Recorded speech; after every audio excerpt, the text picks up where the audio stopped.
साथियों, अयोध्या के राम मंदिर के शिखर पे धर्म ध्वज फहराने के एक हफ्ते बाद भारत के प्रधानमंत्री नरेंद्र मोदी जी ने एक बड़ा निर्णय लिया है। उन्होंने प्रधानमंत्री कार्यालय, जिसे प्राइम मिनिस्टर ऑफिस या शॉर्ट फॉर्म में पीएमओ भी कहा जाता था, उसका नाम अब बदल के सेवा तीर्थ कर दिया है। इसी के साथ जितने भी राज्यों में राजभवन होते थे जिसमें राज्यपाल रहते थे, उसका नाम अब लोक भवन कर दिया है। और इसी के साथ जो केंद्रीय सचिवालय था, उसका नाम अब बदल के कर्तव्य भवन कर दिया है।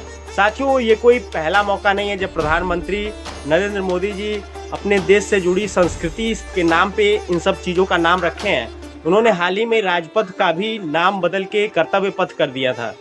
साथियों, प्रधानमंत्री नरेंद्र मोदी जब धर्म ध्वज फहराए थे अयोध्या में, उसके बाद जब भाषण दिए थे, तभी उन्होंने कहा था कि इस देश को गुलामी की मानसिकता से निकलना होगा और सभी नामों को बदलना होगा और 2035 तक हमें इस मानसिकता से निकल जाना होगा। और उसके एक हफ्ते बाद ही उन्होंने ये बड़ा निर्णय लिया है।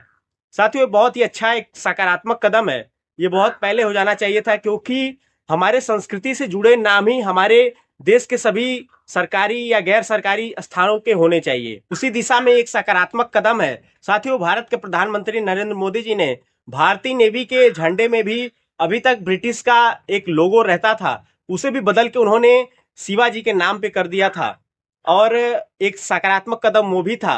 और प्रधानमंत्री नरेंद्र मोदी लगातार इसके लिए तत्पर है कि कैसे देश को एक अपने संस्कृति से जुड़ाव के साथ देश को विकसित बनाया जाए। ऐसा ना हो कि विकसित बनने की दौड़ में हम अपने संस्कृति से जुड़ना ही भूल जाए और जितनी भी गुलामी की मानसिकता है उससे निकल के अपने अंदर एक गर्व की भावना और राष्ट्रबोध की भावना हो। और उसकी एक सबसे बड़ी पहल उन्होंने ये नाम जो परिवर्तित किया है, इसका बड़ा परिणाम आता है, क्योंकि नाम हमेशा पीएमओ लिया जाता था, तो ये कहीं न कहीं एक मानसिक रूप से मन में बैठ जाता है कि जहाँ पे प्रधानमंत्री का कामकाज होता है उसे पीएमओ कहा जाता है।